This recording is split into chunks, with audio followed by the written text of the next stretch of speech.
Hello, everyone, and welcome to a special edition of UWS Weekly. Today, I'm excited to have the opportunity to moderate an awesome conversation celebrating not only Women's History Month, but also International Women's Day that we're celebrating today, March 8th, 2021. This day dates back to 1909 and has a rich history around the world and has impacted many in its 112-year history. Joining me today to discuss the importance of providing role models and creating opportunities for women and girls at all levels, we have Bernie Beal, Sabrina Geraldino, Antoinette Zaffino, Wendy Luke, and Stephanie Cleaves.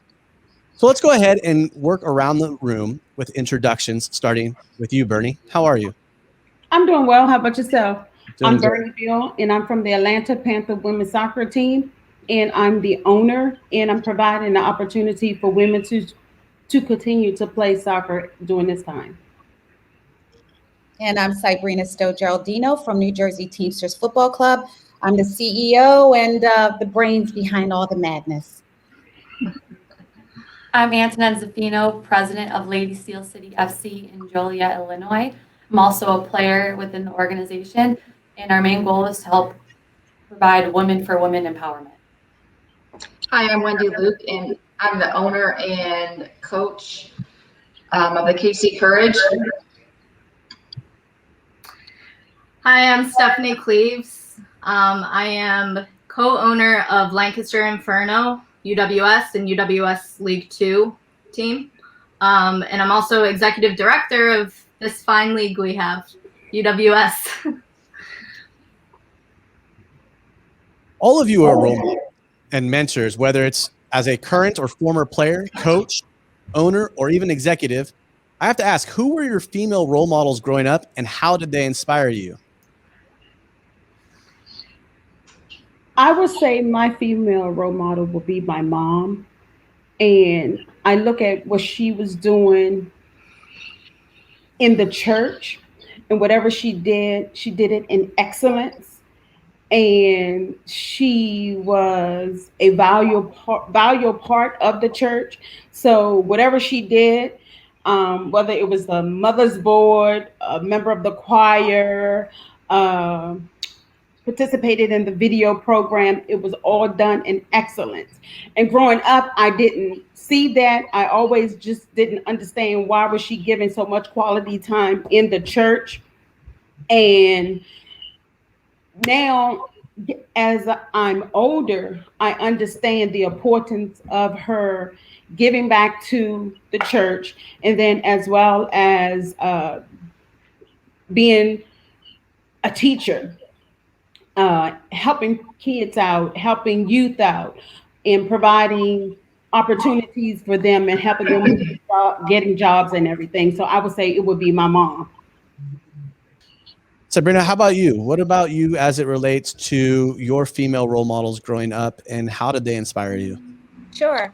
Just like my companion, I agree. My mother was my role model. My mother had polio at 5 years old, and she had to move away from Philadelphia to Atlantic City on a one-road highway and would see her parents once a week. So she had to learn to walk.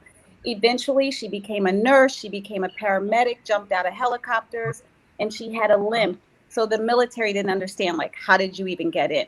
So she taught me determination, just being confident and just going after your goals. So I could say she is my biggest mentor.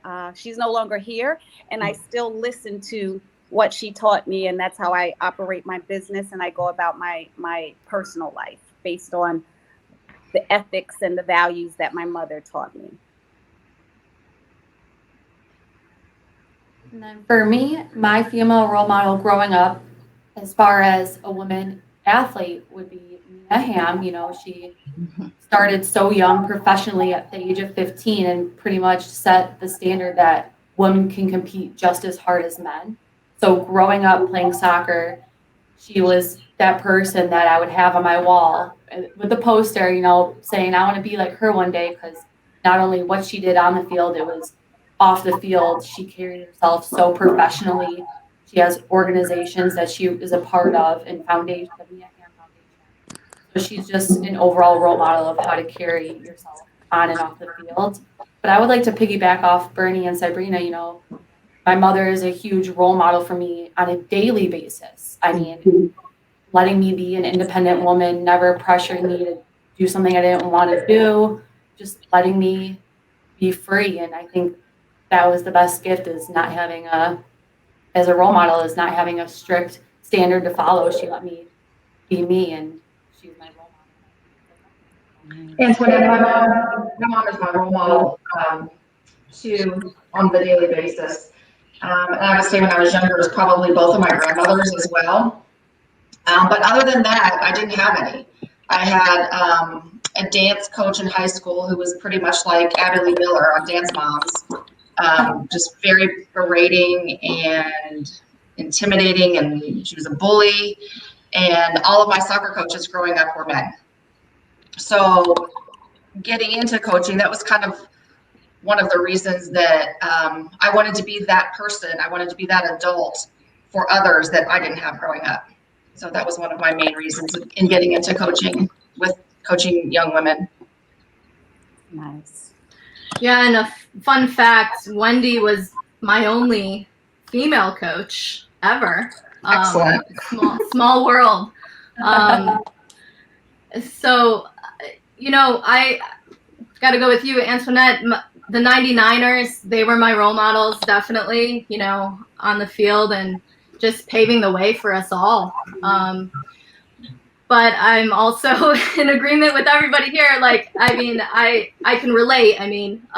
My mom I have a lot of strong women in my family, from my grandmothers to my mom, and, seeing her, just in the early 80s, she entered the field of computer programming, which you can imagine. Yeah. She was the only woman, and dealt with a lot of obstacles that, I'm not necessarily facing today, but, she really set a good example on, just being determined and knowing that you can do whatever you set your mind to. Mm-hmm. Nice. My next question for you all is, how are you using your passion and role to make an impact on future generations? Share with us some of the initiatives you're taking as a club or even within the league to create more opportunities for women. That's a great question. I would say, as of now, the passion that I'm using will be setting example on the field, as well as in the office capacity as well. And I like the fact that when I go out to the soccer practices, and when it's over, the young women will say, "Thank you for just giving us this opportunity just to play." Because especially in the Atlanta area, it's really no women's team there. So that's what I take, and I appreciate it by them saying just thank you, and then seeing them on the field, that they are eager to come to practice and eager to participate in whatever activities we are doing, either on the field or outside in the community. Um, we're going to do soccer in the streets one day, or in tutor the kids and stuff. So that's what I'm taking, and trying to make a huge impact on the community and getting the community involved. Because once you have the community involved or around you, they can push you, and they're there to help you out. Well, I could say one of the biggest initiatives that New Jersey Teamsters FC is doing now is the women's team, which we need to put together. We've been a men's team for the past 4 years. It's our anniversary this month. And the first, I've been so excited. Like, we need to get women's going. We have the women's are the American women are the best in the world. We got to do that. And I've been the only woman working for the company or with the company being an owner. I've been alone for 4 years. So this year I hired 2 female staffers. They're both in leadership roles, management roles. Kathy Woods, who will do the coordinating, and then I have hired a young former soccer player in Bayonne who's in college for sports management, and it's Kathy's daughter. Mackenzie Woods. She's my social media manager. And actually, I play at their father and grandfather's stadium at Don Ahern Veterans Stadium. So just getting them involved, because they've been my number one supporters as a family, the Ahern family, and hiring more girls, because I'm tired of being like the lone wolf out there. But I can handle the guys, right? So they have to listen to me. It's a wonderful thing. But I listen to them as well. And I can honestly say, adding the women's, we've been getting like a huge amount of like people interested in what we're doing. And like Bernie said, the community is all for women's here. So I'm excited to get started and to learn from everyone here, because you guys have been doing it prior to me. And all I'm going to do is take notes and learn and make some calls to you guys and let you mentor me. Would love to. Okay. I'm using my passion for soccer and for being an entrepreneur on and off the field by helping the future generations, whether it's our players or other players within the league, that even though you can be a player, there's much more outside of that, and you can step into a role within the organization. And we want our women to be the best versions of themselves. And I think that playing that part of knowing the business side and how to market yourselves is really a great role and influence for our women, and it gives them more confidence on the field. So I just empower my women to take the next step and really push themselves outside of the pitch, because that's going to set the standard for the way you play and then the rest of your career. But as far as a club standpoint, Ladies Field is really pushing towards that woman for women empowerment role, and using that to influence the community and organizations by setting up other organizations and other activities to empower women. Well, what we do at the KC Courage in the spring is, and this is one of the main ways that I fund my women's team is, I offer a girls' high school alternative here in Kansas and Missouri. The high school girls play, and it's a spring sport for them. And this will be my 8th spring offering an alternative for those that don't want to play for whatever reason. I've heard a lot of reasons over the years. And with my post-college players, with my player pool of about 16 or 17, excuse me, it's a way for them to be involved with the younger generation as role models.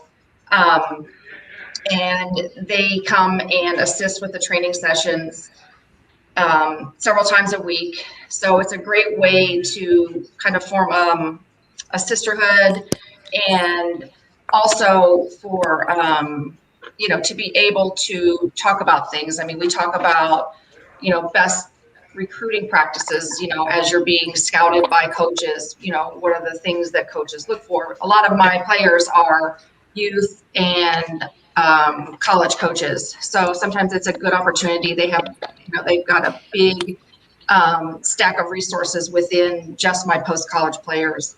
And it's just kind of fun to talk about girl stuff. We talk about, the other night we were talking about Cooper's ligaments and the importance of wearing a good sports bra.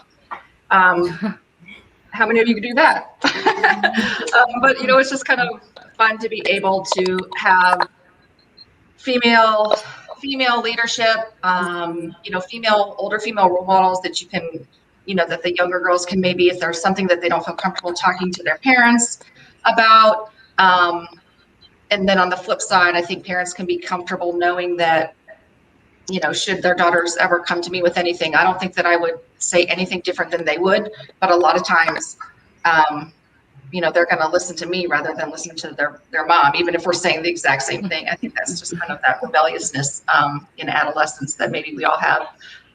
So, that's one of the great things that I always look forward to in the spring. And last year we got cut off after 2 weeks because of COVID. So I'm just excited to be back at it and to have those relationships nurtured again. Mm-hmm. Yeah, and something new to the Inferno, something similar to what Wendy just spoke about. We added a summer select program for U12 to U15 girls, and our players on the first team are actually leading those sessions. So it's an opportunity for them to have the role models and mentorship through our players. And that's basically like going to be the future of Inferno. You know, we're going to build off of that for the first team. And another thing is League Two. You know, we have League Two now, so our reserves can play in that, and it's, you know, quality competition for both teams. And something we're announcing today as a club is we will be hosting a coaching course for USSF D license that's all female. So it'll be available to our players and some other women in the area. But that's something we're really excited about. You know, there is a lack of, you know, a low amount of female coaches. And we want to be a part of changing that. So, but from a league standpoint, you know, something, you know, we always have had our vision be, you know, that we want to advance women's soccer, and every decision we make, you know, aligns with that and supports that, whether it's from the partnerships that we have in place, or, you know, the launch of a pro women's league, because there is a need for it, a second division, and just connecting with other like-minded individuals. You know, all of our teams are super awesome and supportive of the mission and are working towards the same thing we are. Nice. Awesome. Is there anything that you guys have extra that we've missed, or you want to make a point on regarding women in sports? I do. I wanted to say, like, part of my goal and part of my dream, I should say, with women's soccer is to build a coalition of women that women influencers in soccer, former soccer players, current soccer players, soccer owners, coaches, where we have a lobbying voice. We have a voice that it's one voice. I know that there are a lot of different organizations out there, but I would like to do something totally different. I'm also starting for New Jersey Teamsters Women's Division I would like to say clubhouse talks.